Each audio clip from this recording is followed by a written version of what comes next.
If everybody listens to the messaging, listens to Dr. Young, and we all play our part to keep everyone safe. Well, today we have some really important messages for Queenslanders, especially people living in the South East. So, as we know, we had the confirmed positive case at the Youth Detention Centre, and we immediately set about putting our plans in place to ensure that we did comprehensive testing. That means that we now have 6 additional positive cases relating to the cluster at the Youth Detention Centre. In addition, we have 3 extra positives from crew members on ships. Remembering, of course, people have been outside their suburbs into a broader area, but those suburbs are Bundamba, Marsden, Carindale, North Ipswich and Forest Lake. And so we are going through and continuing to test every single youth person in that centre.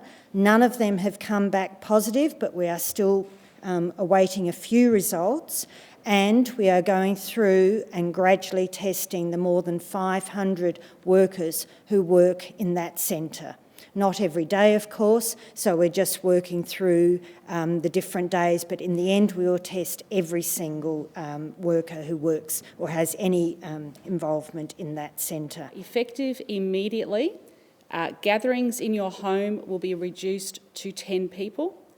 Gatherings outside, for example in parks, will be limited to 10 people. And that includes people living in the areas of Brisbane, Ipswich, Logan, Scenic Rim, Lockyer Valley, Moreton Bay and Redlands. To everyone else, we will be limiting those home gatherings to 30 people and to 30 people in outside areas such as parks. The other measures we're putting in place today as well is that aged care homes will also in those regions go into a lockdown. They were contacted overnight and that is immediately taking effect. If you maintain 1.5 metres from someone who's clearly not coughing, sneezing or sick, that is plenty of room so that you are very, very, very unlikely to get infected. Wash your hands regularly because we know people can cough on surfaces, pick it up, touch their face. So do those 2 things. That's really important. And then, of course, the most important message of all, if you're sick, particularly at the moment, if you're sick with any symptoms at all, no matter how mild, stay home, isolate yourself and get yourself tested as soon as possible. We've stood up a lot of additional clinics. They're around. Go on the website, you'll be able to see the closest one to you. I can clearly say in Brisbane and in Ipswich, if you've got symptoms of the flu, it's most likely to be COVID, not flu.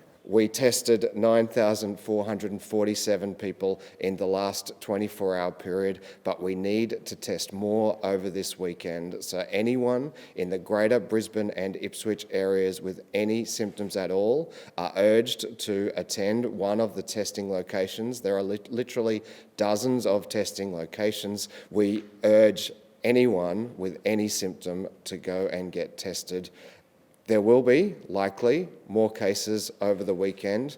In fact, if there are cases out there, we hope we find them, and it is testing and people's willingness to go and get tested that will ensure that we do find them so that we can isolate them, treat them, contact anyone who's been in contact with them and avoid any further spread from this outbreak. I want to assure everyone that we have been planning for this and we have all of our management systems in place. To the people who have now received a positive result, we wish you all the very best and we'll be making sure that we look after you and your families. If everybody listens to the messaging, listens to Dr. Young, and we all play our part to keep everyone safe.